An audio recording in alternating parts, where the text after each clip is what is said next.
Orofo me mo akwaba na me family HD TV so but more than so be subscribe to our channel na fe or make comment. Yeah, the stories no do na ba so nya bi ahwe.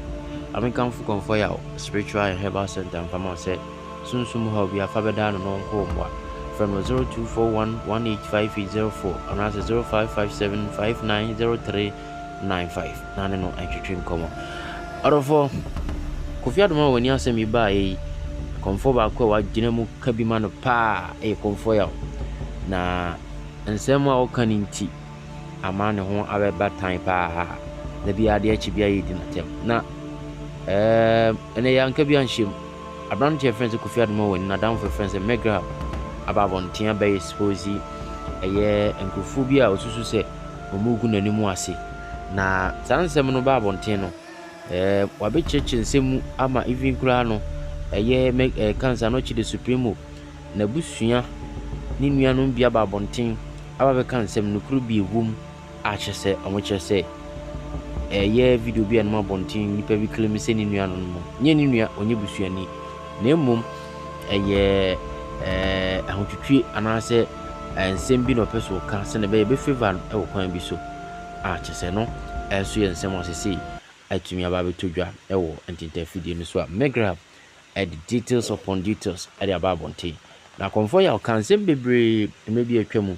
Kofi Adoma wani thank God the teacher say yenu say we recover ba they say hu na de nkakra na che say niema na Komfour ya ye no musu a oyiye to dwan to akokọ ye empaye ede ma yenu anu na nanom asane ababeti ni sufre yenko na yenko nkuti nsemu and also a course so no bumpire per se or boa usika from 0 to never 0243 15 22 13 abuzu obi o hwe bia betimi acheke die wasa momo number no so no Emmanuel Kwame anoche supremo ono ankasa ne number enye Kofi number ana Kofi din enti we any number e bia per se offer dia junior na ne din komo o shedding cry we be out the beboano we the number obetumi afre what that interview no Kofi shall not supremo bo se mwa bia obehia no owo ho ma no bia ka kire bia no o ma yaso so te a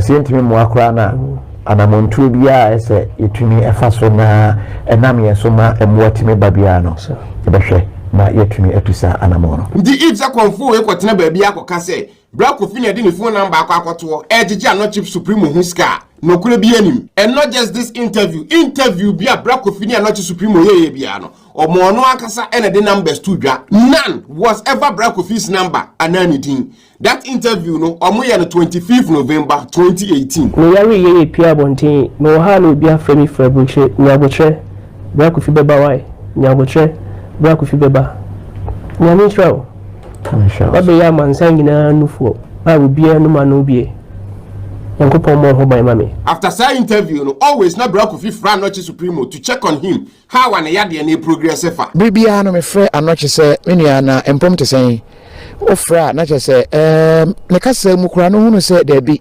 menua ebre yi pa because the 10,000 cedis for the surgery no na komonya so everything from that point should have been straightforward but wakana things didn't go like that 3 weeks after their previous interview no monya the amount needed for the surgery no there was no progress. Then actually no ese kwalebu test ahodo ekokoso na de ese mpanimfo ye no wo mo atumi aye.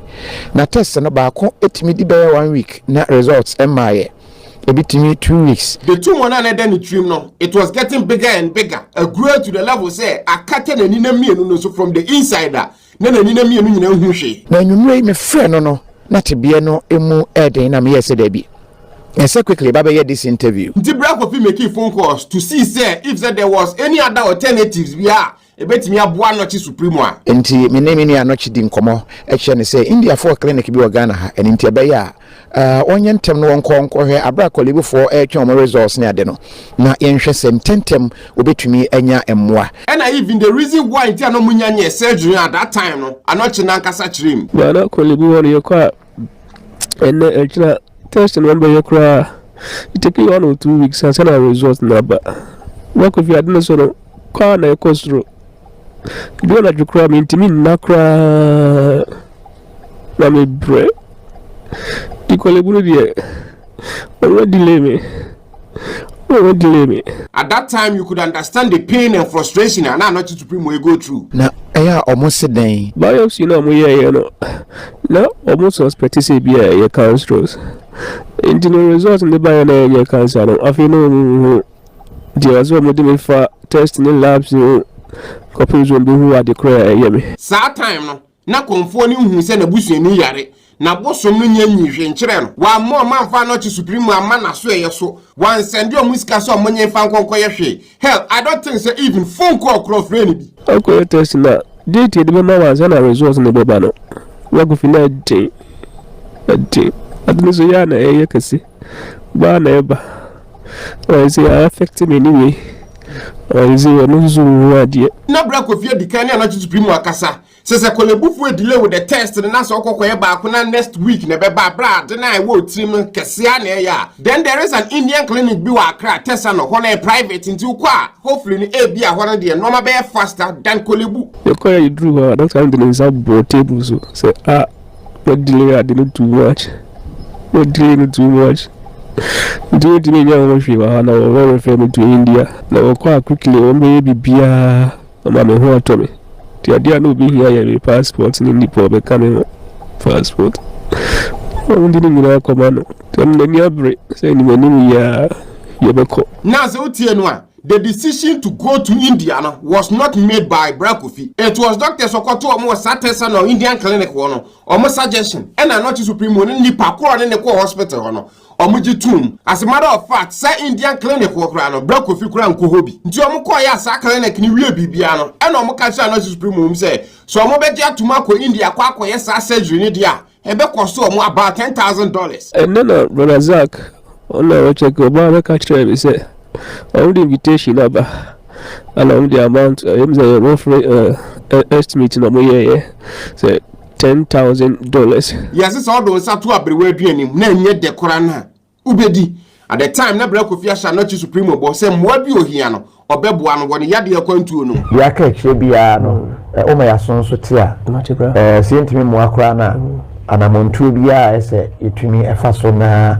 enam yeso ma emwotimi babia no ebehwe at that time when timi hwe obi o yare anim kan kire ne say anochi babi edru de mintimi muwa obiem that would have even killed him way faster into using on one Kofi platform again no or raise the necessary funds needed for that surgery no which was $10,000 no tie number omodi to during that interview kakra bia obetumi bia send nanimanimu ya na Yanje Lumba Junior enkwa mesremo number no 0243 152213 eno edin ya Emmanuel Kwame Anoche again that number no ya Anoche supreme number enye Kofi number wasan the second number to dwa ena de toso mienu Augustine Bafo a oka ne ho a woboa ne yie pa ono nso number 0243 906812 that Augustine Anoche no onie Anoche supreme na chibe otoso mienu that is the same guy am sending audio man na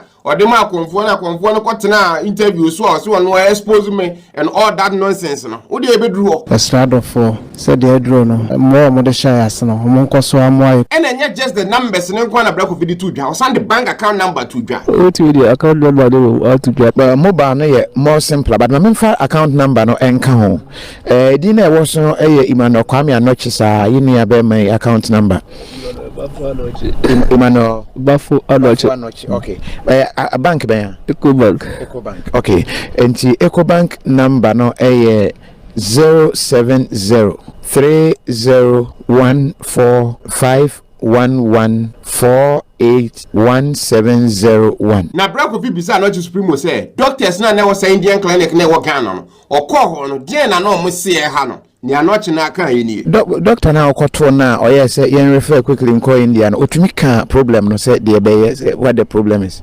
the cancer tumo na ayekase ndira ze ya ba me nimu nyina afa me nimu nyina ni mo num yem to manum kra me ntehwe ti ni di Adia we do no one could be so. Again, that interview, no, on 18 December 2018. Nay, say comedian watch fly from Ghana to India on the 26th of December 2018. But normally, Baby boom, you know, date or more actually fly from Ghana no, was 31st December 2018. I'm not actually. But then the man, it like a crassa. The man, it lay, say, said almost 50 cents on being Emirate. But now, it was a situation in also as a man assistant. Then also I'm feeling for being taking some weeks and son or my accept if you am that assistant. But to me, the situation almost no. I was so much better anymore, no much better a baby scene. And just I didn't come back next week. I'm not just Supreme Nanka said to himself, or dog Ghana for done did the children no. After we had that interview, no, I'm on for extra dopa. Penny forcing your teenager on the new house, during that time, Komfour na man mekansa not Supreme way. Men ko India no now kwa ubewu. There be that. And even if he did, that decision to go to India no, was made by Anochi Supremo, the manager, not Kofi. I'm on for them with then that moment, that interview now be from there no. Kofi was a friend to Anochi Supremo at a very critical time when a life. He gave him support, help, and love. Men yes was a some of the family members kurano onyasa odoni from ho. Kofi nyankopon ntrawo. What coming home me ya odi nyina mu. Una ma wiase atime nka. Una ba ho dawo. Me dawase pa woni awaye. And also Anochi Supremo. Na adwen kan now otimi didi otimi kasa otimi nante otimi ye bibia and then decided to go to India for that surgery. Na awehosema na ewo mu ni se emra wodi ni nuanom ko ho no. Eya no ko. Ni nuanom mienu anom kan mo ye wo mo ye miensa no. O ma nkola ni ye passport. Se mu nyina mo ko India no ko hwe ni nua no. Emra duru tam se sika e ba no. Kofi Adoma amfa mi nuanom bia nko. Ono ankasa ene ne namfofo ne fa mi nua no e de me ko India. Ko no place. Wey no kure bi anim video wey time Anochi Supremo ekọ India no nipa ne nsa da Anochi Supremo ko mu no Anochi Supremo ni nua na chiba the same guy ya Komfour no say Kokosamoa no e frame Kokosamoa na di Anochi echi no si yima na me say Asamoa no so obla yare o na me so ne hin no so onani na me say twene na me mfre suman me frɛ me yamakasa mabosom a me no mo na mbusa no mo say da bi ma ye mfa ne nko buroni fie na se yeko bi ni tri so anase de pane yakora wona obewu. The same guy I was your friend no. That same guy na ekwa koje ni nua kwan we airport no. No mo me san free fie bo so me san free friends e bodro ade to nanim no se da bi ehu hia e me wo kire aduru a ye mfa nso mi na nani no ekuru be wo me nani na dai atwetwi. And again bo so ne kire na duro no. Say duro kro no anko kan no Supremo nsa. I guess na Komfour no why too busy to the point say nipa now o claim so ye ne dehye no. Now onyame priority at the time because why no yare no wakwa na duro say duro we say ngena nom ohun beto na nipa no be kansa menom di ntia na Anochi Supremo eko India so kwa konya yare sa na so betimi nya sa yare hwe no e wo Ghana di ntia nka onye. The fact of the matter na say you never cared for Anochi Supremo. You didn't care if he lived or died. What I say, and then a social media abafo and I could no be platform so say you be doing say the be create some impression be so powerful. You are not powerful, you a jackass. O man kola ni ye passport. Se mu nyina mo ko India no ko hwe ni nua no. Emle duru tam se sika e ba no. Kofi Adoma amfa mi nua no bia nko. Ono ankasa ene ne namfofo ne fa mi nua no e de ne ko India. And also this is very important. Kofi never went to India with Anochi Supremo. As a matter of fact, Kofi ko India da one in life at that time no na Anochi Supremo nuanom kind of time na mo airport no. Mo from mo so am say Kofi ko India ni bia na wan kobi. That day Anochi Supremo ni manager Zach and ko India no. The video is there. India ya ko ekrampo no. Nyame na ye dan ye doctors na ye dan because bibia doctors no be bibia e be fi nyankopon. If say Komfour we so na Anochi Supremo nuanom kasa. En ko bi sa say hwan ne ko India na. Me so say ko mbeka akire. And most importantly, so ye Komfour papa nka ohun say Kofi India na nka wankobi. And during that time na wabosom na deda. Anochi nti ye beda se. Kofi be se beda se bebre. Mr. Ghana figure na say mu ko yistra. Mu yistra Kofi mame.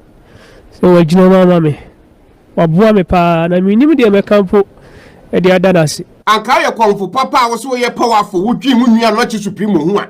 anka betimi ye bibi amanesi anochi supreme kwaya anka emani nko India nimpo none of that ana better yet ka betimi amana dura no maka tumo no kura be yire free team we kura tira me say wunu anochi supreme no never had faith or believed in you in the first place to begin with me da ba si bebre se mo nyi mi ama ne mo maka me ho me ya bremu nyina asemba akọ osan kan ni se bra Kofi ma anochi supreme nua no mienu ye passport say omo bedi anochi supreme achi akọ India and that also didn't happen nua no mienu ano mka mo ye wo mo ye miensa no o ma nkola ni ye passport se mu nyina mo kọ India no kọ hwe nua no emle duru tam se sika eba no Kofi Adoma amfa me nua no bia nko ono ankasa ene ne namfofo ne fa me nua no e de ne kọ India wunu ayare ya ohia moa woni wabusu mantimi anya sika amma wunua ne so onye nkonkosa ne ho yade adofo ne ahwefo ahwe most of the platforms a omokokọ so no ena bua appeal to omo followers and fan base se ne be ya kakra omo woro betimi asende aba na ya bua no de akwakohwe wunua ana wubusu ani ne yade nti anka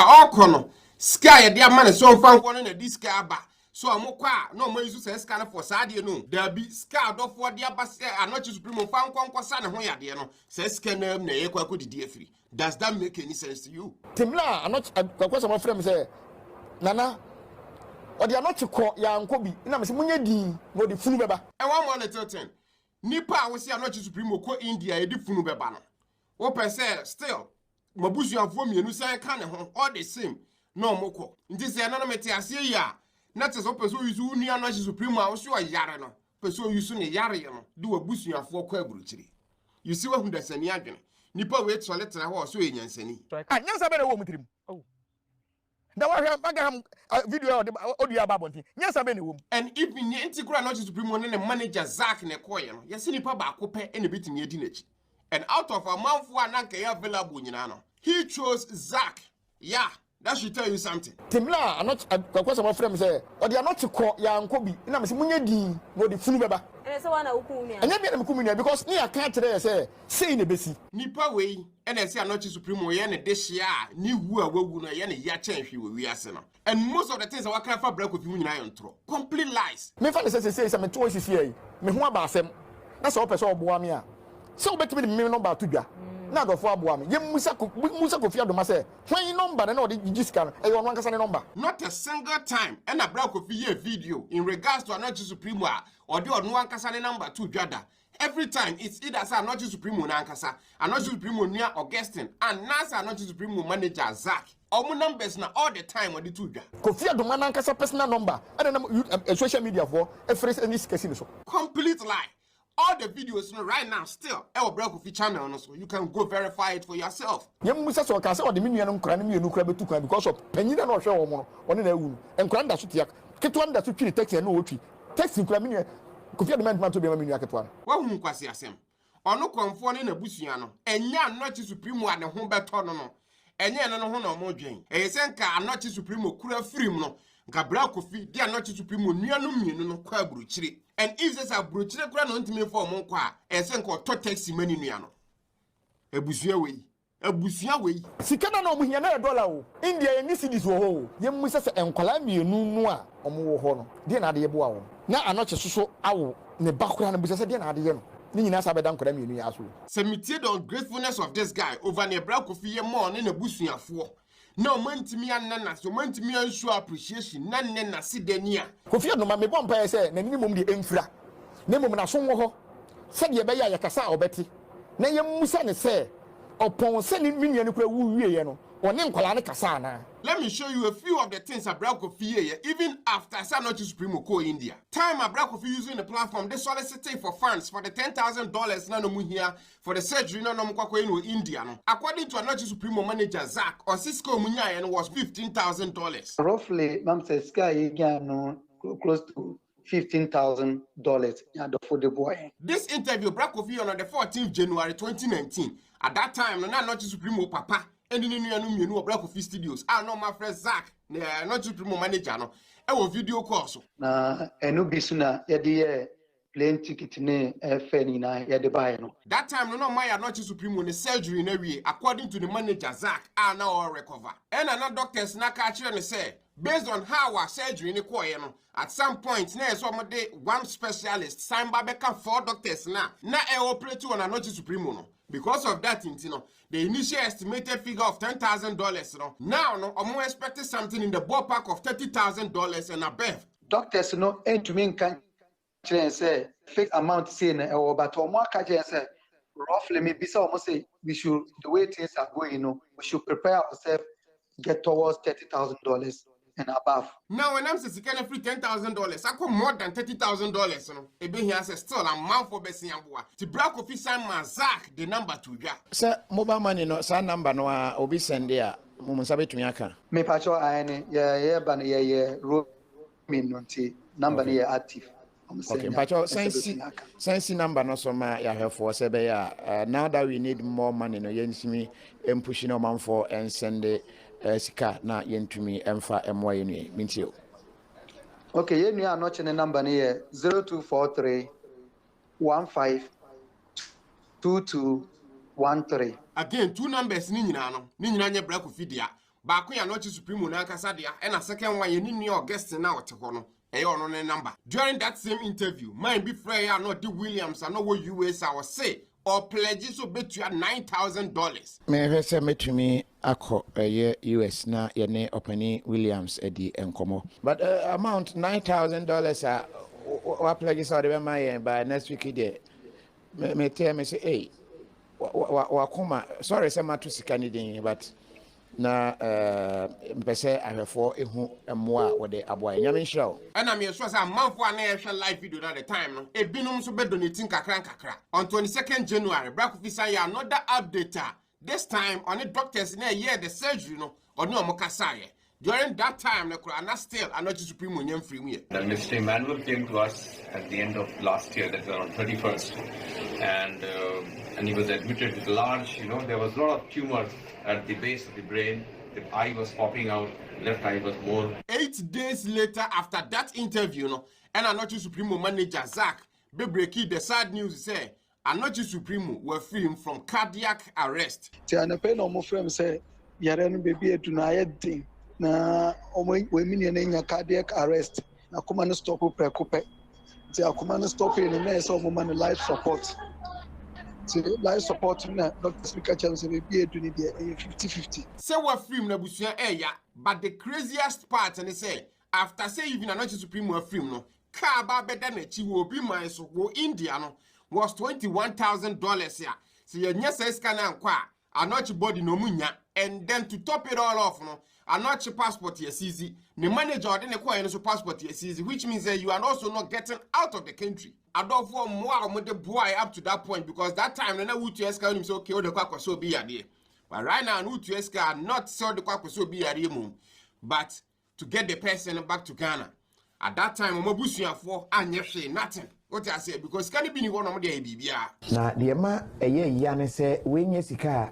Utia near day obi aba na wabeka say oh Ghana for me da mo ase mama maba nemu we sika ye tua edi tua obi a wawu bills.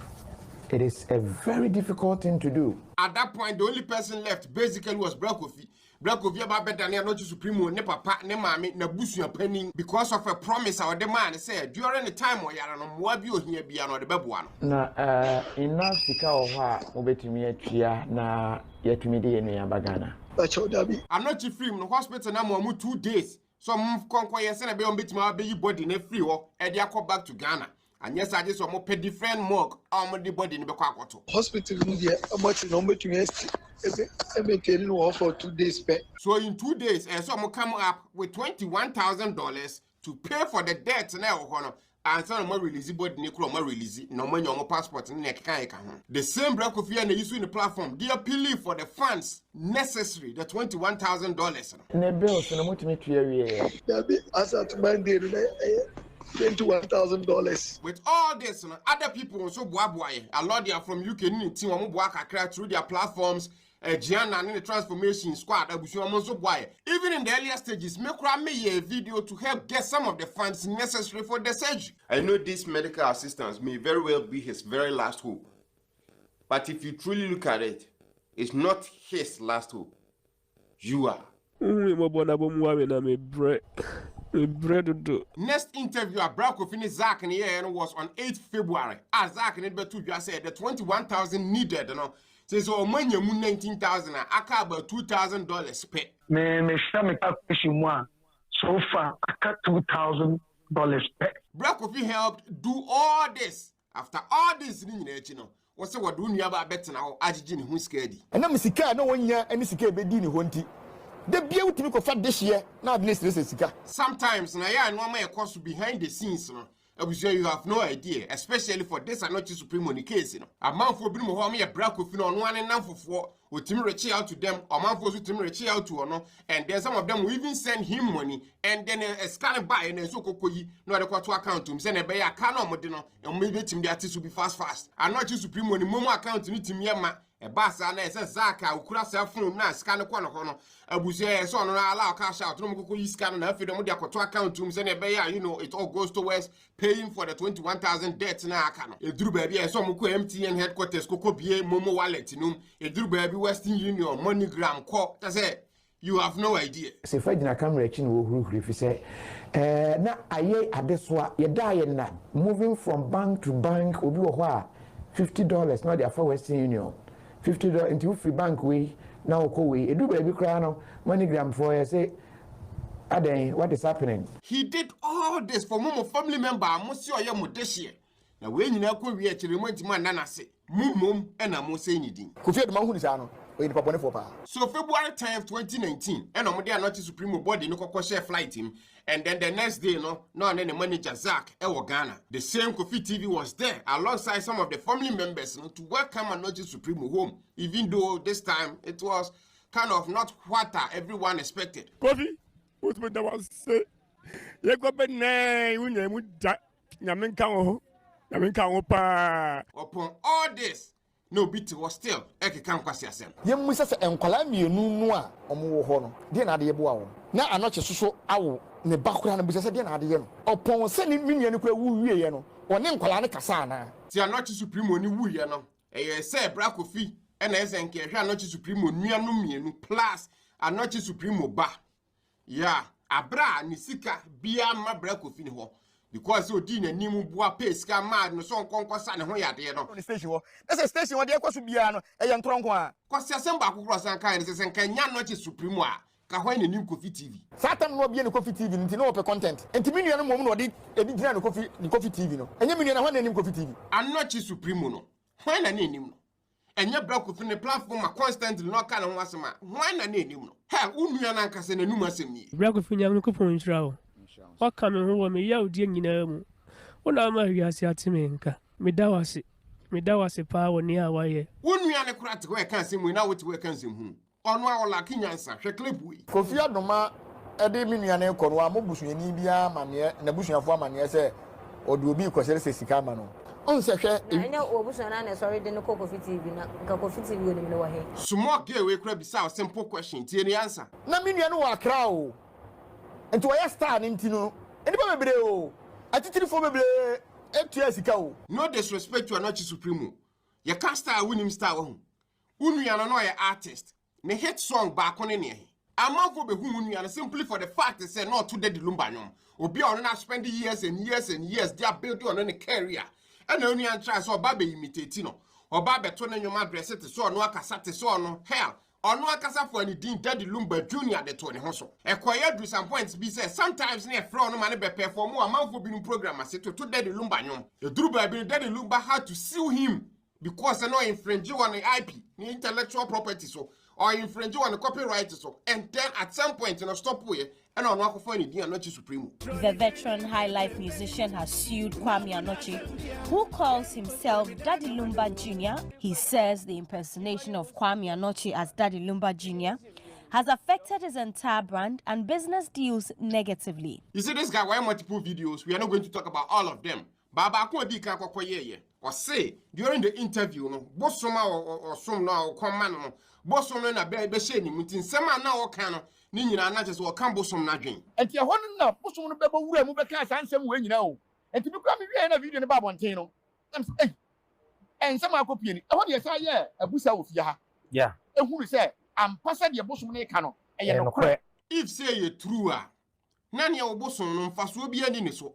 Obosom no hwi ni mu because bosoma yesenke hunwama even ahintano bosom no momba be show mu kekan kwase asem sen ya na ne bosom na so fa no kototwene and then san kura kan wo different interview mu say sa asem no kan ye during that first interview no na nye sen ko kan nsem na pie ma no social media no na nye time so pie ma no ti wa one side na ye wo on the other side na nye wa ye bosom you can't even lie properly se me nua da so tiase a na sebe wanya sika mpo na onhwe me na ye bodin se black power nuni a nka da so ye nika ye ahonhoho a na sebe se nanini mpo efra mpo na yetimi de ka asem se me nua no ye nyontumi na ne abasikura na nka ya we chichire man se ye nua da so ye dai eto asem bisi bitima kɔ no ho akɔdwe agenkyere bunch of bullshit wonu ya ne tiase no de na wo ye de boa no now wa film no all right they on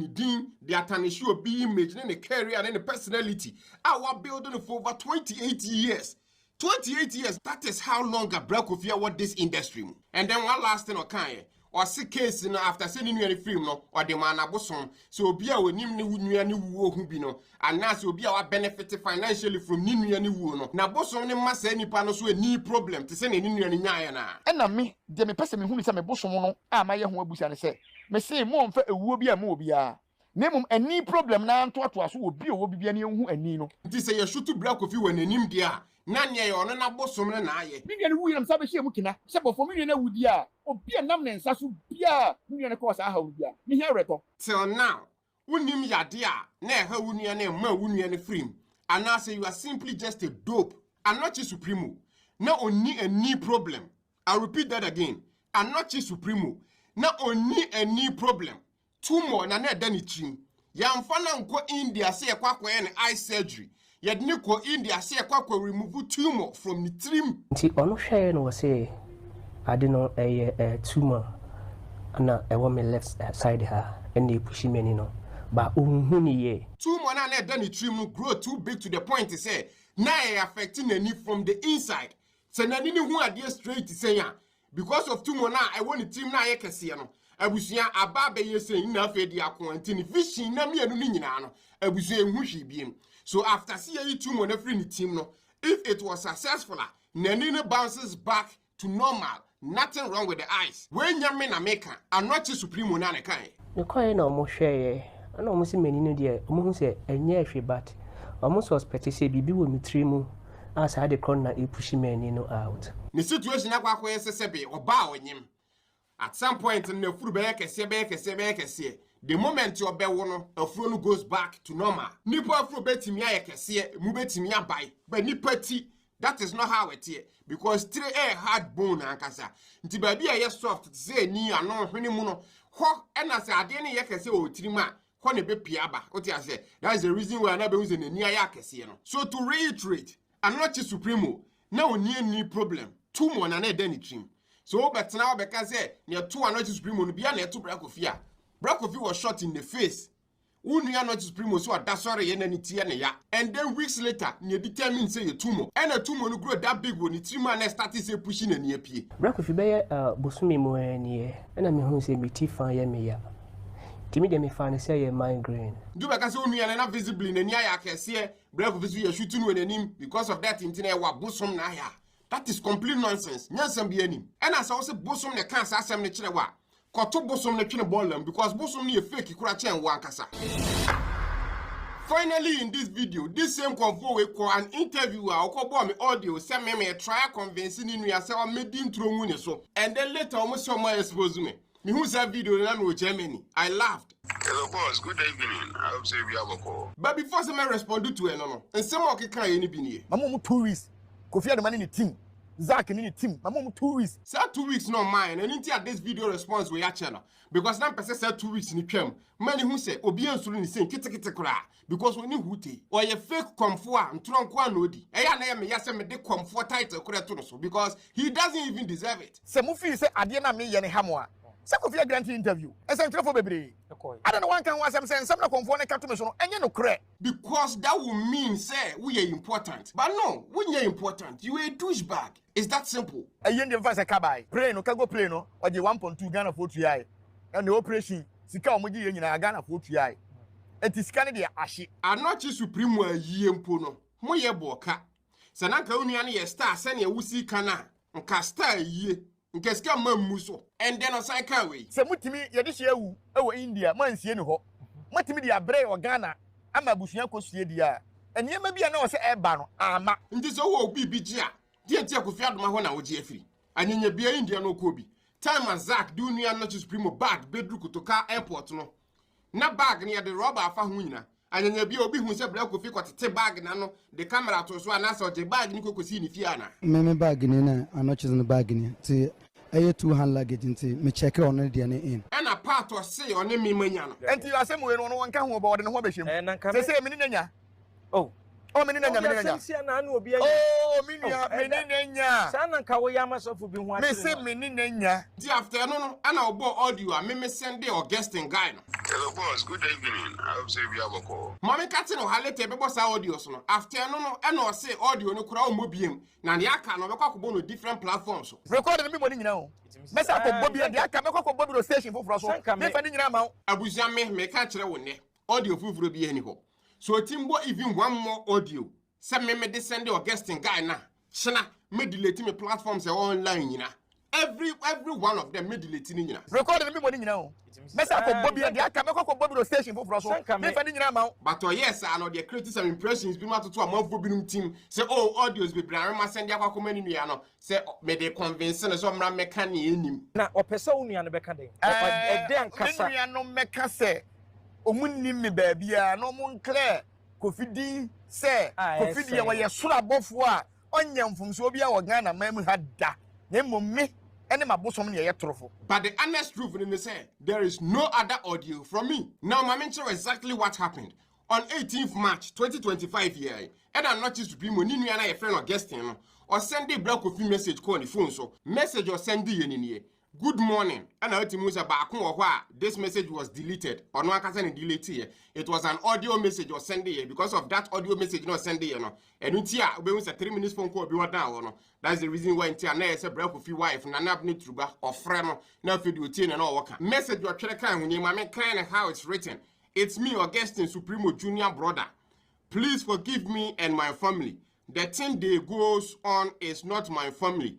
The guy, I don't know that guy, please. So me menti asem ne so patch say no ma yekoso no enyo no not supreme nua no ana na busuafo and ama Komfour no the authority to even do or say things are okay no. At least me understanding no. So that audio message and the man na gina so frɛ no. Nti kasa na not supreme nua ne kasa during that phone call na frɛ no. Na so kasa bebre nti o ma me ma frɛ no. That time kra na me mada. And my wife nya na me nti me na kasa ene no say na nipa na kan ni say nti me frɛ no na me ntie no woka. And me gye ne number and me frɛ no. Ehɔ na not supreme ni August ne be ka say Komfour ne kora no enyo mu busuani. Na ne oka ni nyina no abusua no nim ho hwe. Na Black Kofi boa de boa ni nua no chi supreme no. Na busua ntimi nye bonu ayesa. Na senka Komfour ni gina nanim a nko bebo na sum among a whole lot of other things. Da bia me ka kira manfo say sa semba na so person oka bia.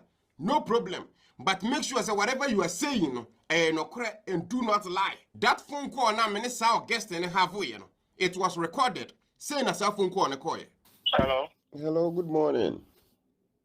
Morning. What we have a call there? Nyame Adoma na so. Nyame Adoma. Pacho, Francis ni Magraheb. Black Kofi ne do number mami. Okay, Francis. I just say. Nyame Adoma na so. Nyame Adoma guest na not to supreme again. Ah, okay. Black Kofi send a message and then forward mami. Pacho so I want to know exactly what is happening and then what we can do about it. Yeah, I not to supreme again. Okay. Every time I not to supreme on now will be ana. Na mo Ghana but na me ni around Accra at the time. Ah, okay. Now, Komfour ye bibia betu social media. Efa Black Kofi you know say na bus no onua na ye na de ende. Ebia no kwenim.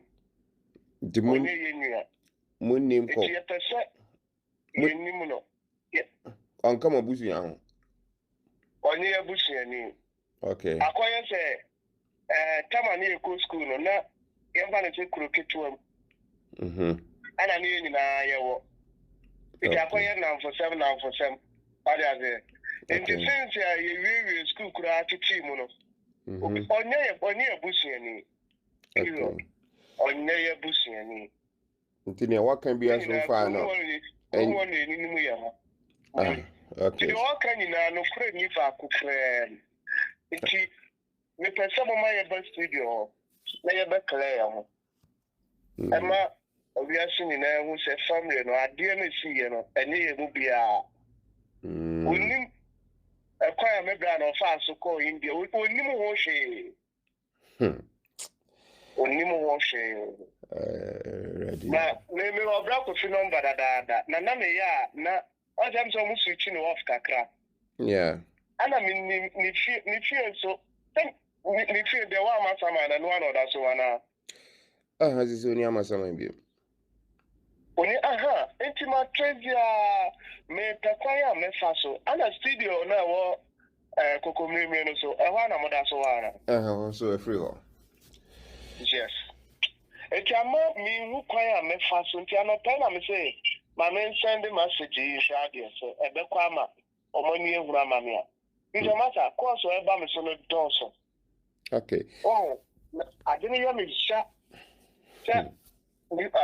ni akwana tuma ya sa de ma I see so the mobile tumi ama ya kwa with studio wa na frame ni na me dina chino okay so kuma so ko beba na ki mu ku da bi ni nyina ya ntase because me na my imagine say na my imagine say my address the situation ni that na china because I'm out for bi no ho a I no kan ho na man for bi na jam for boa so what I say because you know see kasa no it feel like ofrimobusium and then whatever he's saying is okay Peter. Me I uko through out of Anochi Supremo situation anymore. Mobile money number you be two that me Nezak. Okay. Manager no your number pe. And you be two that for mobile money. Black Kofi you quite once you keep your bed in send there kwa no check no dey amaye. Me car wo to yanto fuwe. That's how buy you come nyina be try video. Me did she me she can far ba me ho. Na me koyi me dey manager no. Ka me you di ka say dey ko South Africa. Me ba cho you are so seconds na me take ko okay mami am for back ba cho. Why? Me ni Ghana right now so who from me a better double. That is the issue. What am I kasa? Enti sika ye giti ye bie ni we ko bra ko fio. Ana moto ye 2 day 1 ye ne bra ko fi meet day 1. Ana moto nyina me ka ho. Ke ya ko South Africa no. Ana wana amaso mo mo se this ni ko India. Ti ko bra ko fi kwa na ma ye ko sa hospital ke se na what person no. Ti ko India no mo se what's what on almost be tobacco pen I just want in a call. And a man, your manager, and the call. Yeah, they say 1 CD and good black of you. And Julia, me number ni. And you made a young Cassani and Peda in the court studio on the show. Oh, I have No, Cabina. Okay, Cabina cry. Go to another studio, Pukuasi. So. If there's a yeah. Me discuss move in a food baby. What did you 2 seconds when I'm taking Namen coming and my yard? Okay. Normally, in a phone call conversation, you came up on Tinder.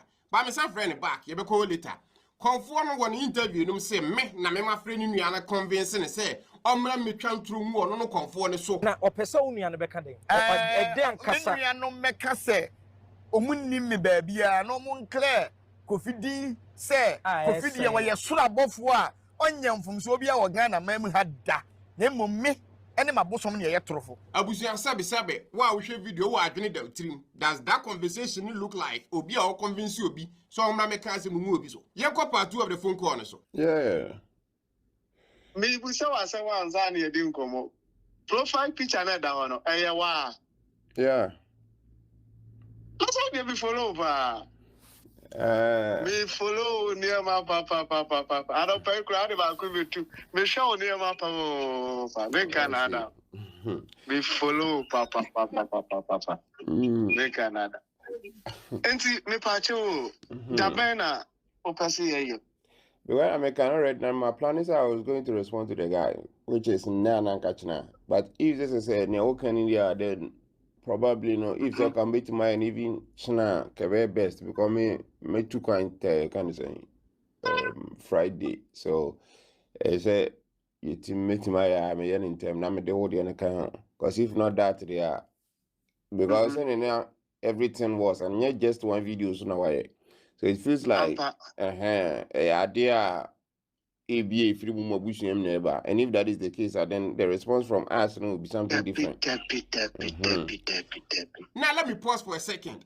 That week now, I me travel to Germany for your down from Mapuka ne papa ye. Sanya me Misty Kwambo suni Mapuka ye city nintino. Say ya nkwa ye ni bia, mankwa ye ni bia na enye fine. Ti Misty kwa ne twa take it say kwa Kofi bra na nkwa ye no. And the initial video response and my plan is me ba be ya fa Komfour ne nsama na ekoso ho no. Na me nsama na me meka no na be fra da abusuan ni nyina.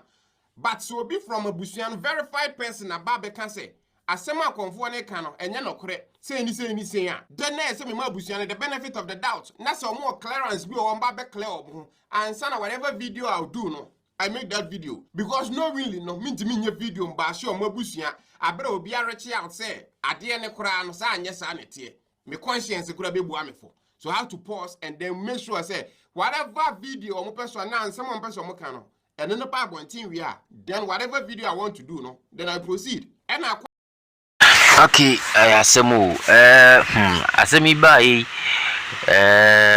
nanka amanfo bi nim se na Adoma hene but esa ko dane achese ko ye nsem bebre but as usual ukuti video ye bai ya you could see it clear say no krona babontin and yenu abema your friend say Anochi the supremo enye yenu abema Kofi Adoma wani ene ko share say tinchina o me interview ne mu abrantie na ehunu ebla wo bre ene ma ne ofam ene ma Kofi nsusu ko hunu mo ba odemwa ede boa no na fofie anto ata na ensem ahodo ensu baaye ahye enya asenketwa amekanfo Komfour ya akachi mfama se sunsu mu ha obi ha wo no to anamo na kwaje mu afafiri na kachi na wonso ahoto ensuso emla wa brabo efam ha yesudia TV the Western Sumo Shabium or Bra Yasanso Atrasi Yakram.